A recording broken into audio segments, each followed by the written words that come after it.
भारत की मिट्टी पे ऐसे ऐसे संतानों ने जन्म लिया है जिसकी गौरव गाथा आज भी समय दोहरा रहा है। नेताजी सुभाष चंद्र बोस, तुम मुझे खून दो मैं तुम्हें आज़ादी दूंगा, ये नारा हमें सुभाष चंद्र बोस जी ने ही दिया था। आज भी जब देश के प्रति जोश दिखाने की बात आती है तो भारतीय जवानों से लेकर आम आदमी तक हम सब एक सुर में कहते हैं जय हिंद। ये नारा भी हमें उन्होंने ही दिया था। ये सब बात तो आप जानते ही होंगे, लेकिन यह सोचकर मन दुखी हो जाता है कि हमारी पाठ्य पुस्तकों में नेताजी को उतने भी अक्षर नसीब नहीं हुए जितने कि अकबर और औरंगजेब जैसों पर खर्च कर दिए गए। 23 जनवरी को नेताजी का जन्म दिवस है। उनके जन्म दिवस से पहले आपको ये जानना जरूरी है कि भारत की आज़ादी में उनका योगदान क्या था और उनके जीवन से हम भारतीयों को क्या सीख मिलती है। दोस्तों, 1947 में जब हमारा देश भारत आज़ाद हुआ तब ब्रिटेन के प्रधानमंत्री हुआ करते थे क्लेमेंट एटली। 1956 में जब एटली भारत के दौरे पे आए थे, वे जब बंगाल गए तो उनका स्वागत बंगाल के तत्कालीन गवर्नर ने किया। मैं उस स्वागत की नहीं, उस सवाल की कहानी बता रहा हूँ जो आपकी सोच बदल देगा।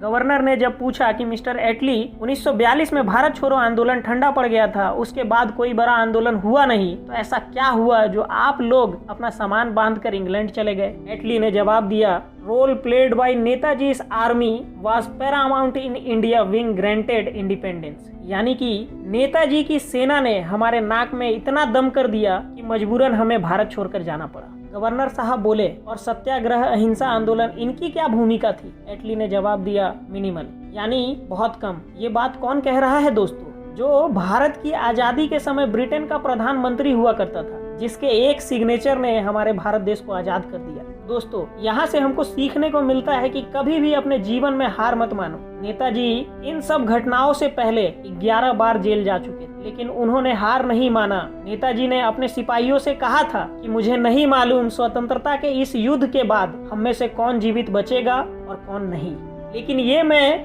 जरूर जानता हूँ कि अंत में विजय हमारी होगी। हमारे मरने से अगर हमारा भारत जी उठे तो हमें हंसते हंसते मर जाना चाहिए। दूसरी और महत्वपूर्ण बात जो सीखने को मिलती है वो यह है कि लीडर बनिए।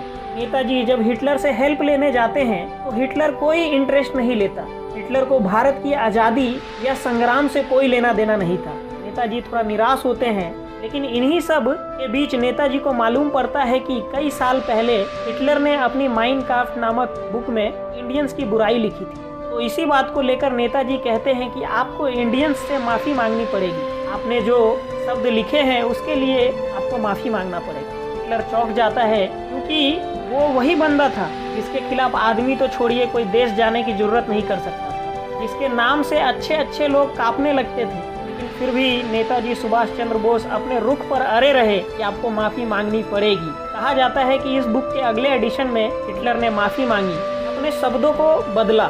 शायद हिटलर समझ गए थे कि ये जो व्यक्ति है अपने मातृभूमि मदरलैंड से कितना प्यार करता है, इसीलिए उन्होंने नेताजी को फ्यूरर कहकर बुलाया था। इसका अर्थ होता है नेताओं का नेता। जर्मनी में हिटलर को फ्यूरर कहा जाता था और हिटलर ने खुद नेताजी को भारत का फ्यूरर कहा था, फ्यूरर ऑफ इंडिया कहा था।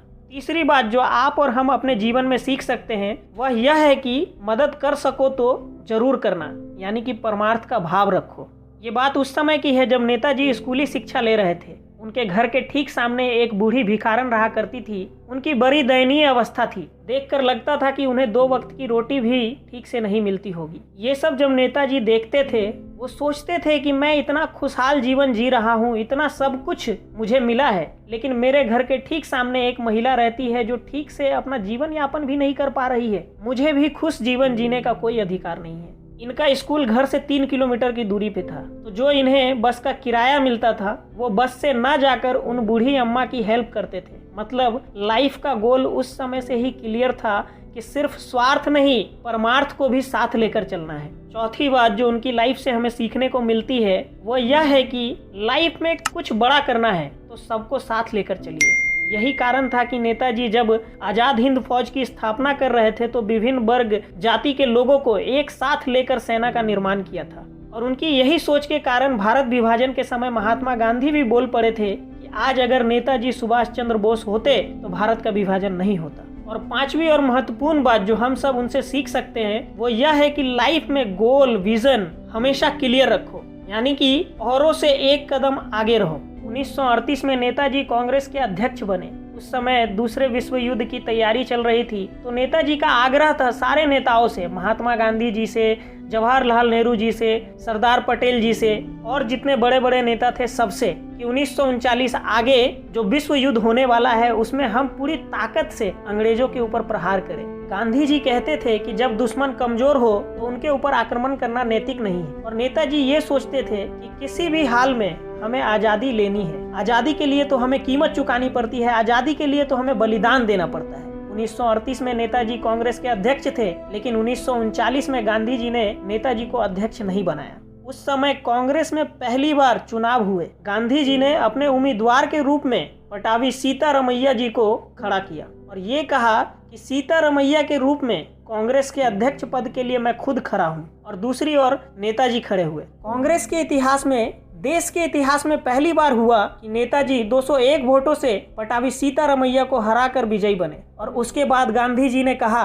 पटाभी सीतारमैया की हार मेरी व्यक्तिगत हार है। लेकिन नेताजी को जब लगा कि मातृभूमि को अगर आजाद करवाना है तो बाहर देशों से भी मदद लेनी पड़ेगी, तो उन्होंने अपने अध्यक्ष पद को छोड़कर बाहर देश निकल पड़े। दोस्तों, नेताजी का व्यक्तित्व इतना बड़ा है कि एक वीडियो में पूरा हो जाए संभव ही नहीं है। नेताजी सुभाष चंद्र बोस ने 3 बड़ी कमाल की बातें कही हैं। पहली, अगर जीवन में कोई डर न रहे, कोई संघर्ष ही न रहे तो जीवन का आधा स्वाद चला जाता है। दूसरी, जो इंसान अपनी ताकत पर भरोसा करता है वो आगे बढ़ जाता है और जो उधार की ताकत वाला होता है वो घायल हो जाता है। और तीसरी, वो कहते थे कि जब भी जीवन में आप भटकते हो कोई ना कोई आशा की किरण दिखती है और आपको सही रास्ते पर लेकर आती है। इसलिए कभी जीवन में सकारात्मक सोच का साथ मत छोड़िए। नेताजी अपनी सेना को संबोधित करते हुए बोला करते थे कि देखो वीर जवानों, अपने खून पर ये इल्जाम ना आए, माँ न कहे कि मेरे बेटे वक्त पर आ तो काम ना आए। उन्होंने कहा था कि एक व्यक्ति एक विचार के लिए मर सकता है, लेकिन वो विचार उसकी मृत्यु के बाद 1000 नए जीवन में अवतरित होता है। और उनकी कही गई बातें आज सच हो रही हैं। आज भी हम सब उनसे इंस्पायर होते हैं। उनका नारा भारत के कोने कोने में गूंजता है, जय हिंद। नेताजी की स्मृतियों को मेरा सत नमन। आशा करता हूँ कि इस वीडियो से आपने कुछ सीखा होगा। तो कमेंट सेक्शन में हमें बताना ना भूलें और वीडियो को अपने दोस्तों के पास भेजना ना भूलें। मैं राहुल फिर मिलूंगा आपसे। धन्यवाद।